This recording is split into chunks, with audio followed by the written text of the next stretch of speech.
What's going on? Welcome to another Quarantine Conversations. Have a special guest with me today. Uh, one of Houston's own Arizona Cardinals 2020 third round pick. My big young fella, Joshua Jones. What's up, JJ? What's happening? What's happening, man? Thanks for having me on. I appreciate it for real. Oh man, I appreciate you, man. Definitely appreciate you taking time out to chop it up with me. Man, so of course, man, first thing I gotta ask is, man, like, how have you been? I've been good, man. I've been good. My family's good. My family's in good health. Mom, dad, brothers, they're all in good health, man. I'm out in Dallas right now, Dallas, Texas, training. So, just trying to stay safe, trying to stay inside as much as I can. Man, that's what's up, man. So, of course, man, I saw you recently. Well, not recently. I saw you probably back in March? Was that March? I saw you. I saw you. No, it was like a December, I think, at Eaton's game. Yeah, Eaton's, that was yeah, that was December. yeah, that was like November, December. Yeah, Really? yeah, I think so. Wow. No, I'm lying. Yeah, that Yeah, was that's like March. March. Yeah, it was right Yeah, before. that's Yeah, right before the season got canceled with everything. Yeah, that was like March. Man, so yeah, man, I saw you there, and we talked a little bit about the things that was coming up, and obviously things came to fruition. Man, just talk about a little bit about that, man. The draft night, just potentially what was potentially going on, what was being said. So potentially people were saying you could go in the first round, you wouldn't make it out the second round, but then here you are, you was on day 3, you were still on the board, man. Just talk about that anticipation, maybe the anxiety, just the nerves, all the draft night process. So the whole weekend, man, was just an array of emotions, man. I was, that first night, like you said, I was hearing, first round, early second round. That's what I was hearing, getting from my agent and just people around me, just getting feedback from the coaches. They thought the same too. So, I'm going into day one. Think I'm going to be taken pretty early. So, the exciting time. Me and my family were watching the draft, and after day one go by, and I didn't get called. Um, my agent actually did a good job. I praise him for this. He gave me, just the tools to be able to be ready if I fell, if I fell lower. Just so I can, prepare my mind mentally. I can prepare my family because we're doing the whole virtual, show with that camera and everything. Just to be prepared that I'll still be on the board. So he prepared me for it. It gets to the second round, and again we get there, we're watching, and the second round and third round, back to back. So after the second round go, man, I just couldn't. I was just getting, man, I was getting upset. Actually, I was sitting right there, arms right there. My brother's trying to calm me down a little bit. It was just nerves, man, anxiousness, man. I feel like that's why, I actually did get my name called by the Cardinals. Man, I just, express all those emotions with me crying and stuff, just because, that weight was just getting on my shoulders. How far am I gonna go? How far I'm gonna slide? But ultimately, man, it was a blessing just to be able to have that time with my family. Um, it was an exciting time. It was something I'm gonna remember forever. I want to thank the Cardinals for being able to, get me out there. They're gonna they got a great ball player. They're gonna get a great tackle. So Right, man. So yeah, I mean, not a lot of people, man, get to experience what you just described, right? Just being in the position to get drafted, that process, man. I was kind of similar to you. Like, I was at home with my family on draft night, getting ready for the NBA. And I had the local channel, local news here at my house. A lot of family and friends was over, and, just the uh, anticipation of kind of not knowing, here, like you said, basically similar to what you was hearing that, okay, you possibly going to go first round, early second round, and so just waiting and waiting and waiting, man, and then finally getting your name called, and like you said, that weight, and then, the emotions are overwhelming, but they're good emotions, like tears of joy, you know what I'm saying? They're tears of joy, and like you said, just letting all that out, man, over the time of working hard and going through all that you've been through to get to this point, man. So like I said, man, salute to you. Congratulations, young fella. I'm proud of you, man. Happy for you. And I know you're going to do your thing out there in Arizona, man. definitely, man. Yeah, I was just happy to share that experience, man. A lot of people don't be able to get their name called. Man, we put in a lot of time. I put a lot of hard work in. just to be able to get to this point. But now it's just the beginning. It's just another, it's a reset button for me. I'm looking to have a long career, you know, and be one of the best. So. Man, y'all actually, I was looking at the guys y'all drafted this year, the Cardinals, and y'all got some. I mean, y'all drafted, y'all got a nice rookie core coming in, man. Like y'all got some monsters. The dude, the my guy from Clemson, big fella from LSU. Then yourself and the guy from what I think was Utah. Yep, the D line from Utah. Yep. Yeah, man, y'all got a nice little rookie class, man. Along with the guys that's already there. Of course, you got Hopkins and then Kyle Murray, yeah, and then all the veteran guys that you got, man. You guys should be excited. You guys should be pretty good. You guys have a chance to be pretty good this year. Yeah, I'm excited, man. Just to get up there, man. They got a great group of vets, man. With, like you said, DeAndre Hopkins, Larry Fitzgerald. They got the left tackle, DJ Humphreys. They've been there for a little while, so they know the ropes, man. And they got a lot of young guys like Kyler Murray, Christian Kirk, and Chase Edmonds. Even and just they got a great core, man. And they went in this draft, with certain needs. And I feel like they, with me getting me Isaiah Simmons. Everybody on defense that they got, man, I think, they went in there with a specific plan, and I'm happy I was able to get out here with the Arizona Cardinals, man. I think we're going to have a great year. I'm just going to get in there, trying to learn as much as I can to be able to produce, just help the team win, and that's all what I'm about. We're about to win some games, man. Man, yeah, definitely. Like I said, man, I'm gonna be glued in to watching the Cardinals for sure. Especially since you're on the team. But like I said, I like Kyle Murray coming out of Oklahoma, and now that you guys got Hopkins too to go along with a veteran Fitzgerald, and like I said, defensive guys that you guys have. I'm looking forward to seeing what you guys are gonna do this year. But let's take it back a little bit. So draft night is over with. That's done. But let's talk about the process leading up to that, man. So you was a fifth-year senior. You had a great senior year, being being an all-conference player. You got invited to the Senior Bowl and the NFL Combine. Talk a little bit about that, man. How was that for you, getting invited to the Senior Bowl, and then just your mindset about wanting to perform well and do well to increase your chances of getting drafted? So I feel like I had certain goals, man. I set for myself, going into this season that I wanted to achieve. And the first one was just win games there at the University of Houston. The second one was get invited to the Senior Bowl. I knew that's where I needed to be in order to propel myself up into the draft. I knew to be able to get, where I wanted to get, I would have to get in front of those scouts and go against some high-level competition with all the other Power 5 schools and just kind of get rid of that stigma that I didn't go against any good players throughout, this season. So I just wanted to go out there and be able to, show my skills, and I was blessed enough to have a great season and go out there and then have a great Senior Bowl, man. I had a great whole really draft process, man. I was able to go out to Pensacola and Exos and train and go kill it at the Senior Bowl. Then, got out down here in MJP and trained down here in Dallas. Then I got up there at the Combine. I feel like I did really well, besides a few things, but I feel like I did well, man. I enjoyed the whole process, man. Even though it was hard, it was long, it took a lot of long hours. I worked hard, man, put a lot of time, but it was a blessing, man, and I enjoyed it. So I've read a few things and seen a few little articles and news reports that's saying potentially, man, that you got the potential to possibly get in there and be a starter for this Cardinals team at your position. What are your thoughts about that, and how likely is that? How likely is that to happen? I mean, considering you still got to go through spring training and you still have to put the work in. But how what are you hearing? Are you hearing that's a real possibility, or that's just hearsay or rumors? Definitely. Be able to come in and produce early. That's one thing, Coach Kruger always tell me, be able to come in and just produce. Just be able to be a swing tackle, play left side or play right side, whatever is needed.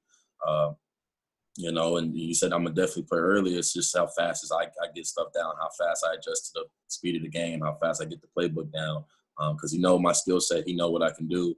And I just want to be able to go out there and be able to prove and be able to perform at a high level. Just give my team, my team the best chance to win. Right. All right, so let's take it back a little bit, JJ. So even further, we're about to go further back, huh? Yeah, let's take it back a little bit because they got to give people a kind of a backstory of who you are and where you come from, man. So JJ went to Bush High School here in the Houston area in Richmond. Was a hooper. Talk about that, man. Transforming from, you said it was a dream to make it to the NFL, but was that the initial dream for you? No, I'm be honest with you, it was not, man. You know, man, I was a hooper, man, through and through. I grew up playing basketball since I was 3. So, man, I love the game of basketball. I love, everything about it. Just the competition it brings, because it's a different type of competition. Well, really a different kind of mindset you have when you go from basketball to football. You got to turn on a different type of mindset. But, man, I grew up playing basketball. I didn't stop playing basketball until I had to, all the way into my senior year. Man, but I think it helped me tremendously, man. Be able to go out there on the field and be able to move like I do on the court. I feel like that's what, added to my game. Me be able to get to the spots I can. With me being athletic, I can move, in the open field, get in the open space. So I feel like basketball was just a part of my life and took me to here. So talk about the initial, because you was kind of forced to play football. Like I said, you was a hooper, man. You thought, you had dreams of you had hoop dreams. So you playing high school basketball. You did the AAU circuit, and you seen some of the better basketball players in the country during your high school time. So just talk about who helped you. And I think I read a little bit about it. Talk about that. Who the coach that kind of pulled you to the side was like, look, man, your size and what I see on the back, I think you could be better on this football field. Just talk a little bit about that conversation and how, and how you had to change your mindset and really think about pursuing your football career. So it was my head football coach at George Bush, Alan Aldridge. He played with the Dallas Broncos. Him and our OC, Sean Gray, he as soon as we got to campus at Bush, he took me to the side. We were sitting in there in his meeting room with just them two, and they were just telling me how, all the things, about how football can really just with your athletic ability, with your size, so many avenues you can take with this football thing. And at first, I was a little iffy. I was like, oh no, I'm a hooper. Football, I don't know about none of that. Actually, my sophomore year, we stopped playing. Me and my brother, we both stopped playing. I came back my junior year to come out there and play. He didn't. He stayed with basketball. So I feel like once I made that decision to go back my junior year, and I went through that junior year spring, and then all of a sudden I'm looking up and I got about 20-something offers in football and about one offer in basketball. So I was like, I guess they were right. I guess they were right. It's some of this football stuff. So, I'm happy I made that decision, man. It took me a long way. Man, shout out to Alan Aldridge, man, a Willow Ridge High School alum. You know it. Representing the Ridge. But man, so all right, so you figure out like, all right, football is my belly talent. Even though I grew up playing another sport, but you figure, you smart up like football is my better talent, man. This is where I can, I have a better chance of, possibly doing more than just going to college and, playing this sport. I have a real chance of doing something special in football. So, you continue to play basketball, but, you really focus on football. Like I said, you had way more scholarships in football. Your initial commitment was to Oklahoma State, right? Right. Talk about a little bit about that. Like why did you decommit and choose U of H? Well, after I took my official visit up there at Oklahoma State, I just wasn't feeling, like that was the right place for me. Just really the small town aspect got me. I'm not I'm a city guy. I've been in the city my whole life. And then it was just when Tom Herman sent a scout to my school named Corby Meekins, because I didn't take all my visits yet. He just told me to come take a visit. down there, University of Houston. Why not get some free food? They put you up in a hotel for the weekend. All right, cool. Yeah, I'm coming. Yeah, I'm coming, coach. So then once he saw I was interested, man, he put like the full court press on me. I'm talking the night I'm supposed to take my visit to Texas Tech, he pulls up to my house with 6 or 7 coaches, all the coaches he had on staff at the time, to try to talk me, out of going out there to Tech, that this is a place for me. And ultimately, man, I trusted him, I believed him, man, and I made the decision to stay home, and I'm happy I did it, man. I was able to play, in front of my family and my friends every week, man. I was able to start something, well in Houston at the University of Houston, for my, my freshman year. Those guys out there, I redshirted. Those guys out there went out there and balled, man, and run a Peach Bowl, and we won a lot of games since then. So I was happy I was able to stay home in Houston and start something right down in H-Town. Right. And so, like I said, you was a 4-year starter at U of H. Started just about every game, every year for the most part. But it was a point in time that did you consider actually transferring? I did. It was before. It was after after my junior season. So before this season, right around March, April, May, right before the summer started. I was thinking about transferring. I was actually going to go to OU or FSU. Just looking at different options. Options were presented to me. Just the idea of going and playing at another school. That was my fourth coaching staff in general at the University of Houston. So I was like, why not, go to another school? But after, talking with Dana Holgerson, the coach there now, and Brandon Jones, the O-line coach there, man, I just wanted to start where I finished. Finish where I started, man, and get back with those guys I put in the time with and the hard work with, and finish my senior year there. Man, talk about that, man. Like, people don't understand the dynamics of college sports. I mean, even professional sports, but just having, like you just said, you have 4 different coaching staffs in your 5 years at U of H. Man, talk about how difficult that is to adjust to the different coaching styles and get to know new people, and still have to go out there and perform the way you perform. Well, now that I'm a pro, man, I can tell the guys, man, pick a school for you. Don't pick a school for any coach. Don't pick a school for any other reason, but for you liking the school and you see yourself being successful there. No matter what it is academically, football wise, you pick the school for your decision. I feel like that's probably the best thing as far as getting recruited, man. Growing up, being recruited like I was.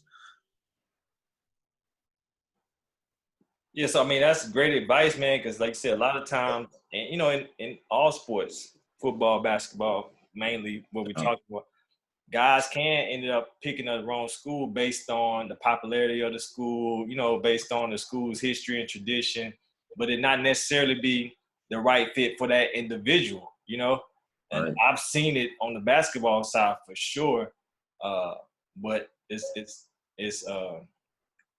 it's reassuring that you say that, even though I am, just knowing what I know, but just for you to say that, like, that's a big thing for high school students, man. Like, yes, you have to pick the school that you feel like is best for you individually, that's going to help you succeed and, and fulfill your goals that you have for yourself.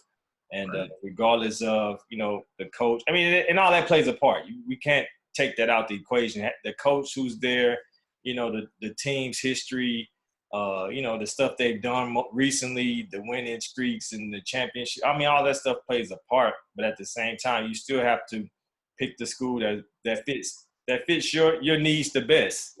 Right. Because some of those things can change. The coach can get fired. The team might that season. The team might not be as good, or stuff don't go as planned as as you thought it would, and now you're here in the situation, and it wasn't the right fit for you in the beginning. So things are really, things are really falling apart for you because you wasn't at the right school to begin with. Yeah, I feel like that's one reason. Another reason I saw, myself at the University of Houston, I saw a lot of, older guys that were there already, seniors. So I was actually, I would understand I might have had a red shirt coming in.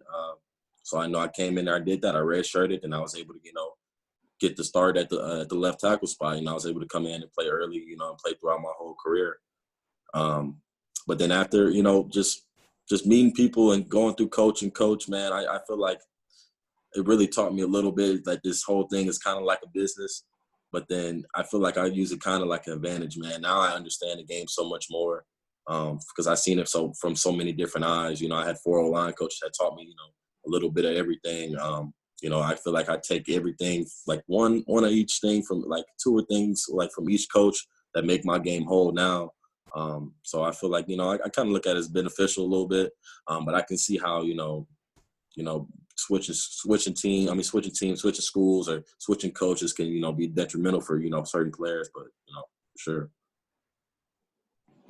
So jumping back into this pro side, man, like you said, you're a pro now, right? You're a professional athlete. What's the first thing you're thinking about purchasing for yourself? Well, for myself? For yourself. Or for me, man, I just want a truck, man. I'm gonna get a F-250 Platinum. Probably get a lifted or something like that. But other than that, man, that's all I really need.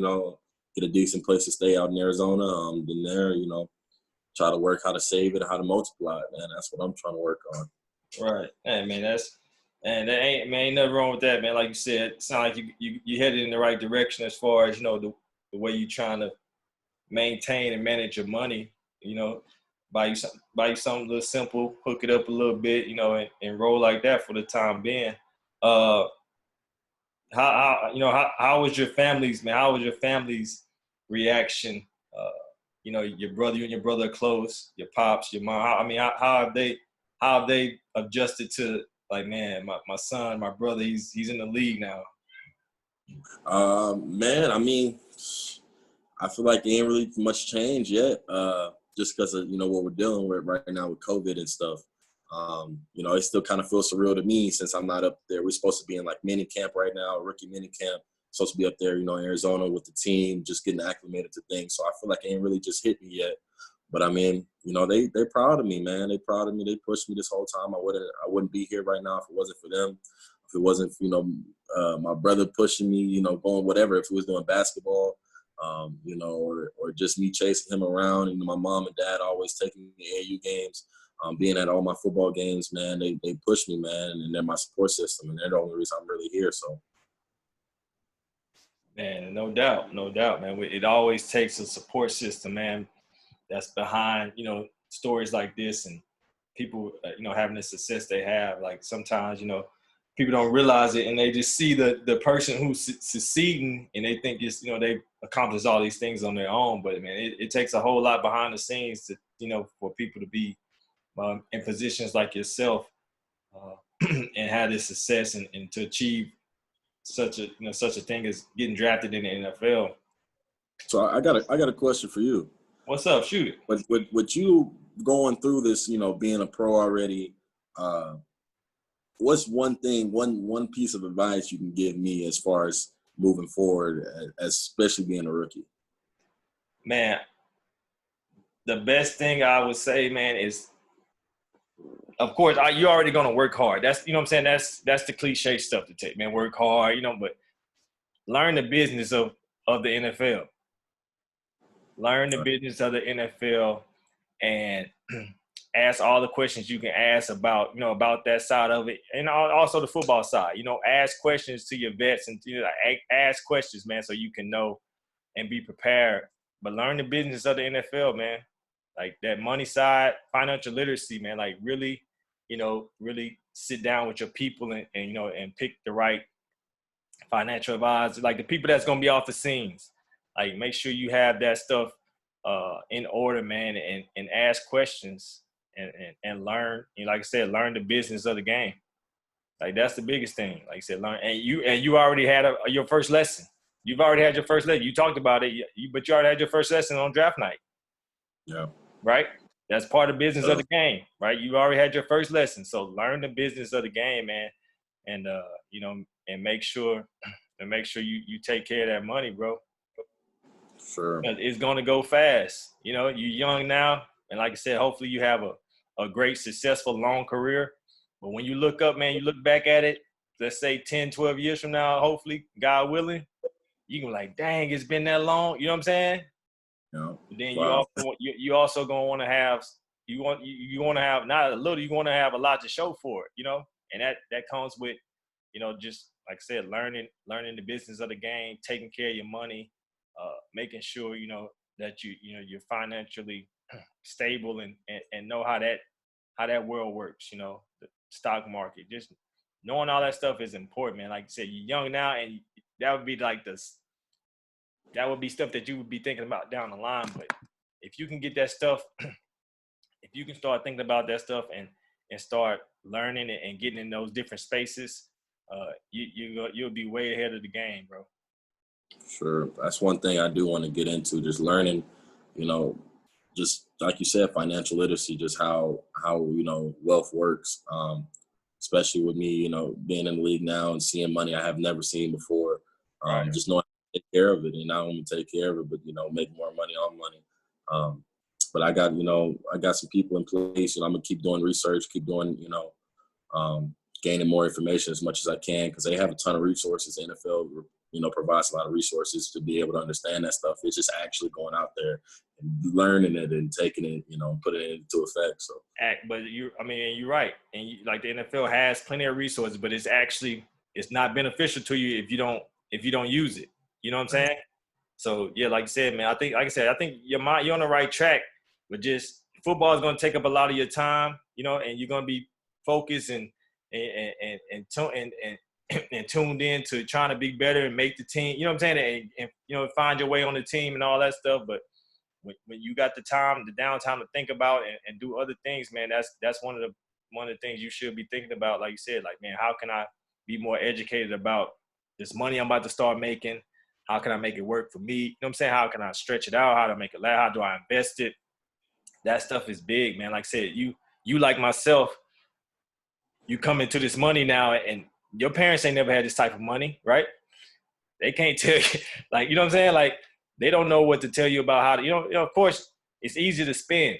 I just had a session the other day. I posted with a guy, former teammate of mine, thanks, Coco Archibald. He's a private wealth management. He's in the private wealth management, and we talked about this. And this is what we talked about, man. And so, yeah, it's like, this is big, man. Just knowing, being more educated about the money that we're about money, right? Just period. Not about just being more educated. Us as Black people, the Black community, being more educated about money, because it's right. something that we haven't grown up being taught, because a lot of us grow up in families that don't have a lot of money. So we're not getting the proper literacy of finances that we need for situations like yourself now. Like, all of a sudden, 2 months ago, right, your bank account wouldn't, you know what I'm saying? Like, you wouldn't worry about, yeah, you know what I'm saying?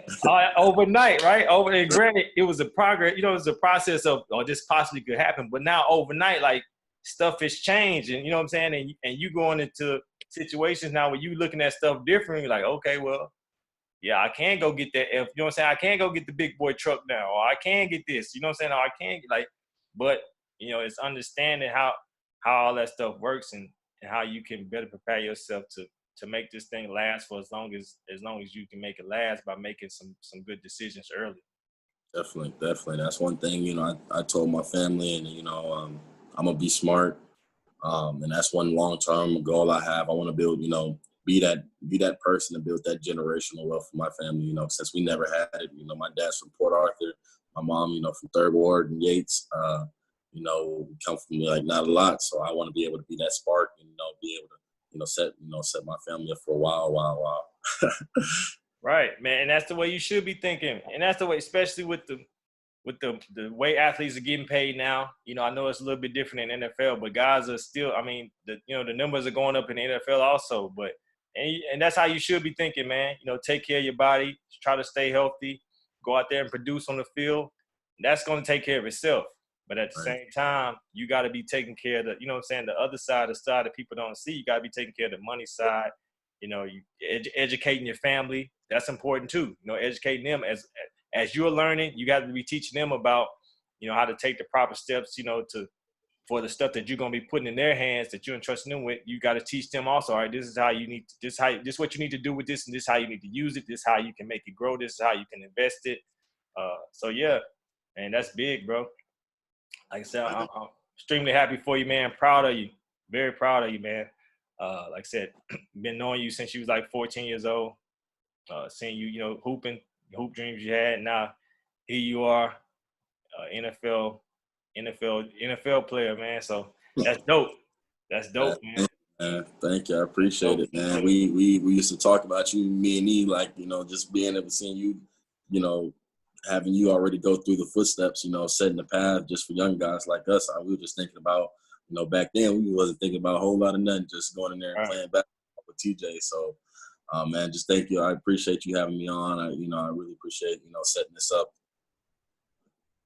That's what it's about, man. Like I said, I'm here, bro. Like, if you have questions, I know you got your own immediate people, but if you have questions, man, you want to chop it up about, like, whatever, like just the question you ask, man, just you want to chop it up just to get from a player's perspective, or from the experience I've had. I love to, I share whatever I can with you. If you need me to point you in the direction of some people who you think might be able to help you, man, I can do that also. Sir, yes, sir, definitely. Got the Duke vet right here. No doubt. But JJ, bro, I ain't gonna keep you long, man. I appreciate you chopping it up with me, man. It's been a pleasure. Yes, sir. Nah, thank you, man, for sure. Keep working out there, man. Stay safe out there in Dallas, man. Hope to see you on that field soon. Yeah, definitely. Hopefully we get to have a season, man. All the stuff going on. Hopefully we can get out there and actually play a little bit. Yeah, man. That's looking. I don't know. It's not looking good for the basketball seasons, but y'all got a little bit more time, so maybe stuff would be a lot better come September. But I don't know if we're gonna get to have the end of this basketball season. Oh no, I think this year is over for them.